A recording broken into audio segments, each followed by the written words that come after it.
Luiz Carlos Silveira Martins, conhecido por Cacalo, um dos maiores, ou se não o maior. Hoje, aos 73 anos, Cacalo, de tantas histórias no Grêmio, nos deixou. Calçada da fama, títulos, perrengues. Vamos falar um pouquinho sobre a trajetória de um dos maiores dirigentes da história do Grêmio.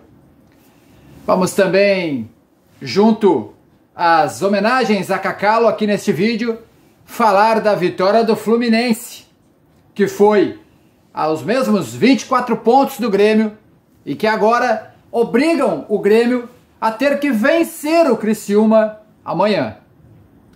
Renato Portaluppi se manifestou nas redes sociais para fazer a sua homenagem a Cacalo.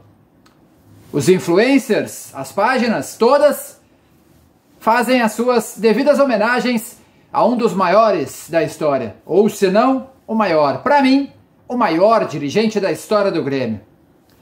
Depois da vinheta, a história de 73 anos dele, Cacalo, como dirigente do Grêmio. E a vitória do Fluminense, que coloca pressão no tricolor gaúcho, porque a tabela está pressionando o Grêmio novamente. A gente fala sobre isso depois da vinheta.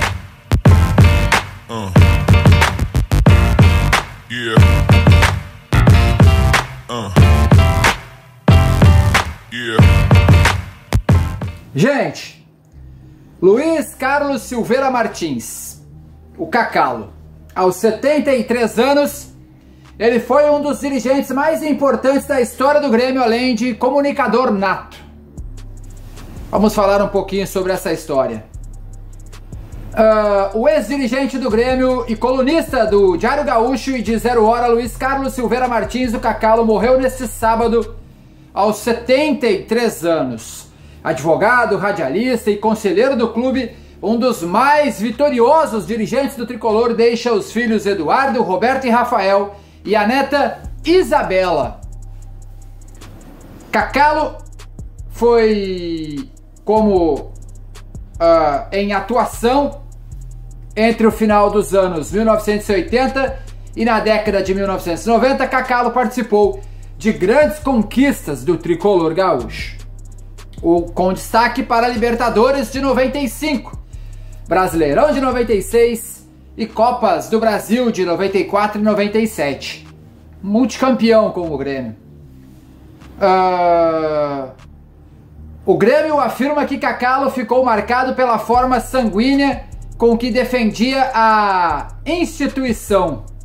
Em nota oficial e também em vídeo aqui no YouTube, o Grêmio se despediu do nosso querido dirigente. Segundo o clube, o velório será realizado neste domingo 25, das 9 às 15, no saguão do portão A da Arena.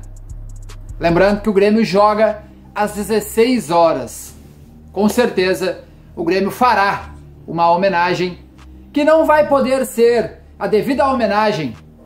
Vai ser de forma provisória, mas provavelmente no jogo de volta da Arena, o Grêmio vai convidar os filhos, a família, a netinha, provavelmente fará uma faixa, uma camisa. A torcida do Grêmio, as organizadas, provavelmente farão algum bandeirão em homenagem a ele, porque Cacalo merece. Cacalo foi um dos maiores, se não, repito, o maior da história. Campeão de Copa do Brasil, Brasileiro e Libertadores. Foi ele que foi campeão do último Campeonato Brasileiro. Aquele jogaço contra a Portuguesa. Pois é. Cacalo deixa a história do Grêmio marcada. E ele também deixa a sua história como dirigente na história do Grêmio. Cacalo ocupou o cargo de vice-presidente gremista nas áreas jurídica, administrativa e do futebol. Por fim, sucedeu a Fábio Koff, um outro gigante, e tornou-se presidente do tricolor no biênio de 97 e 98. Foram funções que exigiram muito tempo de sua vida, horas, dias, meses dedicados para entrar para a história do Clube do Coração. Natural de Porto Alegre, Cacalo estudou no Colégio Anchieta e na Faculdade de Direito de Universidade Federal do Rio Grande do Sul, a FURGS. Recebeu em setembro de 2012 o título de Cidadão Emérito da cidade pela Câmara Municipal de Porto Alegre.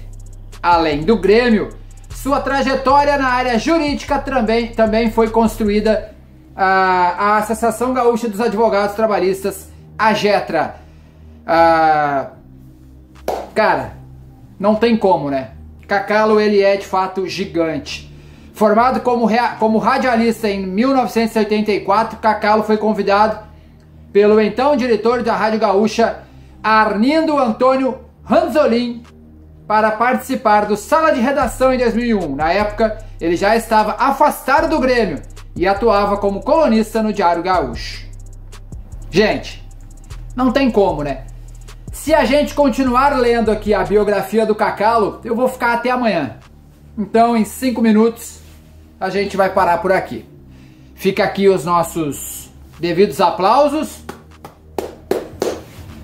as nossas devidas condolências aos filhos e à família e à netinha. E não tem como, né?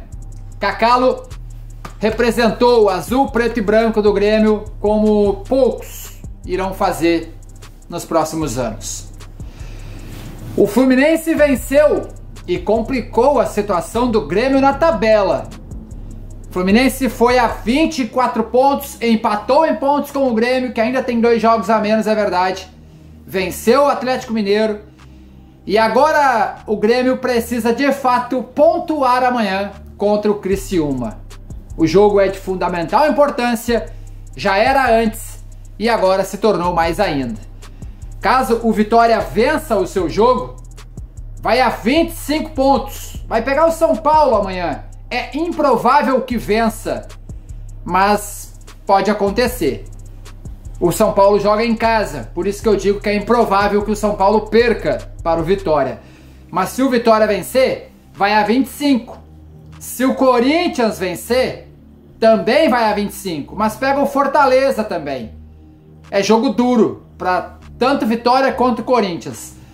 Mas se Vitória e Corinthians vencerem, Grêmio e Fluminense voltariam ao Z4, caso o Grêmio não vença o seu jogo amanhã.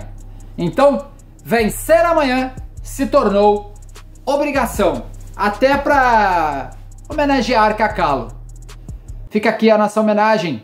Muito obrigado pelos títulos e pela dedicação ao nosso imortal tricolor. Deixa o like, um abraço, valeu. Fui!